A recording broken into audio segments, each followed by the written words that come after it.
Aneh kalau dikatakan kalau nggak ngakui sanad ilmumu putus. Di Pondok Lirboyo, Ploso, Sidogiri, di mana-mana, di perpus, kalau ada 1000 kitab yang dibaca, itu yang karangan orang yang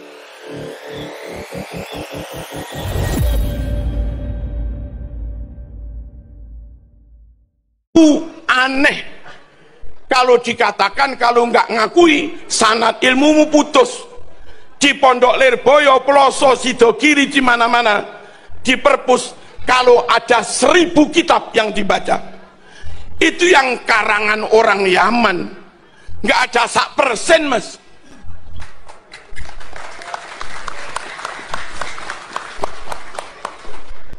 Ummahatul kutub fit tafsir, mulai dari yang kecil Jalalain, Jamal, Sawi, Lauk Ngaleh, Al-Munir, Maroh Labid, agak gede lagi Tabari, Qurtubi, Tafsirul Kabir, Lirrazi, dan yang lain-lain. Itu semua non Yaman. Non Yaman.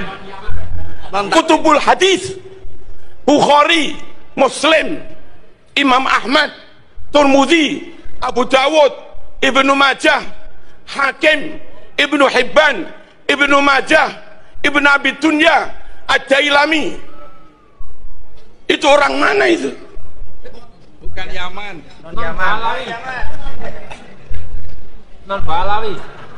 Nahwu, Jurumiyah, Tuhfah, Imriti, Mutamimah, Kawakibuduriyah, Alfiyah, Ausatul Masalik, Mughni. Terus apa lagi? Ibnu Hisam, Jami'ud Durus, Alkitab karangan Imam Sibawayh, ditambah Al-Khalil Al-Farahidi, semuanya non. Ibnu Malik As-Spanyoli,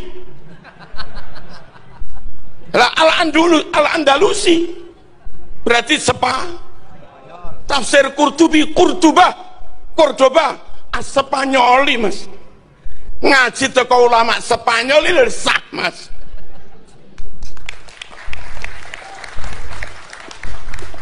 Kok sempit amat mikir. Fikih, wadeh, apa lagi? Mabadi' fikhiyah, takrib, safina, kasyifah, fathul qorib, bajuri, tanwirul qulub, qalyubi, bughiyah, nihatul muhtaj, wahab, mu'in, nihatul zain, dan segala macamnya. Wong ndi kuwi sing ngarang? Halo. Halo. Yaman digoyai. Tasawuf adalah 1-2 Yaman, nggak ada 1% dari ribuan kitab.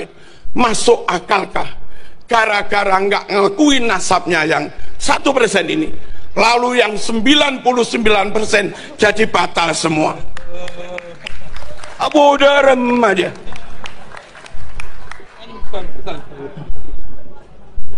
Paham nih? Bukan masalah rungkat, mas. Lalu tentang nasab orang Mojokerto, itu sulit melacak apakah saya keturunan Hayamuruk, sulit. Padahal jeda waktunya masih ini 1446 tahun. Lalu begitu mudahnya aneh keturunan Rasulullah. Sing 700 tahunnya angel, mas. Apa mana sing 1400 tahun, kecuali mau dibuktikan. Itulah. Dibuktikan secara genetik, oke. Lalu ada kakak yang berbeda. Kakak terbit tahun 400 Hijriah. Halo, Ahmad bin Isa tercatat anaknya 3. kakak terbit tahun 900. Tercatat Ahmad bin Isa anaknya 4. Kalau ada 2 kakak beda, kakak lawas dan kakak baru, yang asli yang mana? Yang lawas lah. Kok aneh sampean?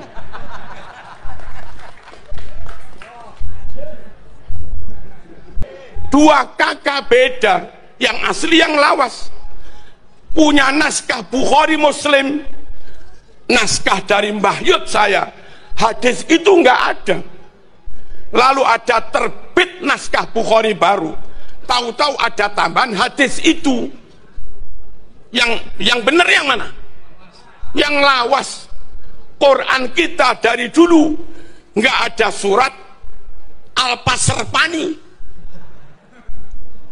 Tahu-tahu terbit Quran baru, ada tambahan surat Suratul Pasrpan. Yang asli yang mana? Yang lawas. Dan haram Anda berpikir barangkali itu ada yang nggak tercatat. Ngawur lah.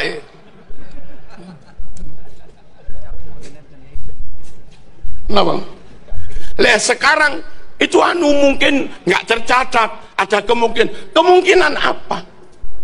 Ada yang bilang tes DNA nggak bisa jadi bukti syar'i untuk mengisbat nasab.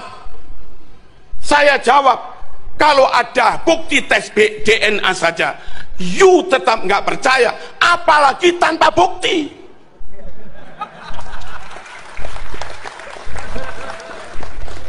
Logikanya kok aneh-aneh.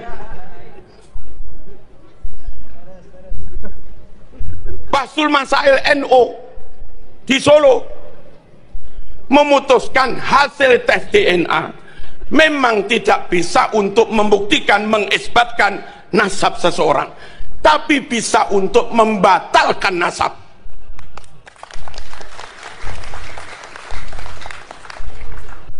Nabi alim pinter, dia logikanya konyol.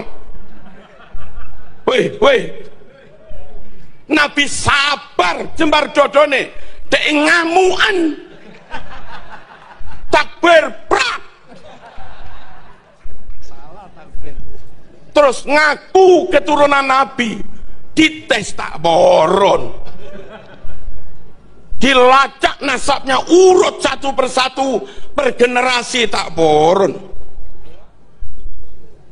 Buku yang katanya punya anak 4 dites pakai zat karbon untuk mengetahui nama keempat itu tintanya umurnya sama apa enggak. Kertasnya lebih lawas yang itu apa lebih lawas yang anak 3? Dites tak boron. Terus ngaku keturunan Nabi, udah rem aja. Oneng negara. Kita harus menjaga kemurnian nasab Rasulullah Sallallahu Alaihi Wasallam, supaya orang yang kita tabaruki pasti qat'i 100% keturunan Nabi. Harus dijaga kemurnian ini.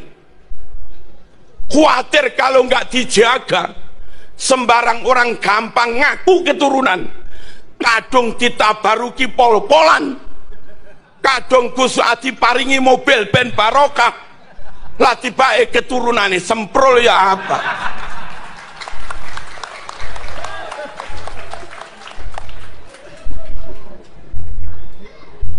Ngerti betul nih? Verifikasi itu penting, validasi penting, pelacakan penting, baik pelacakan genealogi ataupun pelacakan naskah penting. Untuk apa? Untuk memastikan fulan qat'i keturunan Nabi. Kita sowan nggak rugi, salaman nggak rugi, sedekah nggak rugi, barokah. Dan memang Nabi meninggalkan untuk umat ini nun sewu 3 jimat. Jimat pertama Quran, jimat kedua sunnah, jimat ketiga keluarga anak cucunya Kanjeng Nabi. Supaya sunnah benar-benar sunnah, bukan maudhu, bukan palsu, maka ulama men-tracking hadis. Dan akhirnya karena hadis kena jarah wa ta'dil, ribuan hadis rungkat. Rungkat itu apa?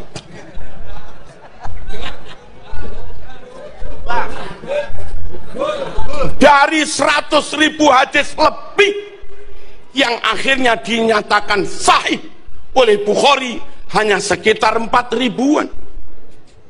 Muslim hanya sekitar 4.000-an. Yang rungkat puluhan ribu. Dan itu ulama harus melakukan itu. Jangan sampai kadung diyakini sunnah Rasul, ternyata sabdanya Abu Jahal, mas. Weh. Quran jimat, Quran mujma' alaih, qat'i, udah nggak ada masalah. Yang kedua, sunnah juga jimat. Biar jimat ini benar-benar terjaga, maka ulama melakukan penelitian hadis. Lalu jimat ketiga, setelah berlangsung 1446 tahun, biar nggak mudah, nggak gampang orang ngaku keturunan Nabi, ternyata keturunan semprul. Kita baruki tak mandi, mas. Nggak mandi itu apa? Tak mandi. Ditawasuli tak mandi. Wong keturunan semprul. Supaya umat tetap dapat barokah, ketika sowan, ketika tabaruk, tawasul, qat'i keturunan Rasulullah, maka juga perlu di tracking. Lah itu tugasnya Ki Imat gitu loh. Woi, mulia apa enggak ini? Mulia untuk memastikan keturunan ini murni. Wa yutahhirakum tadhira.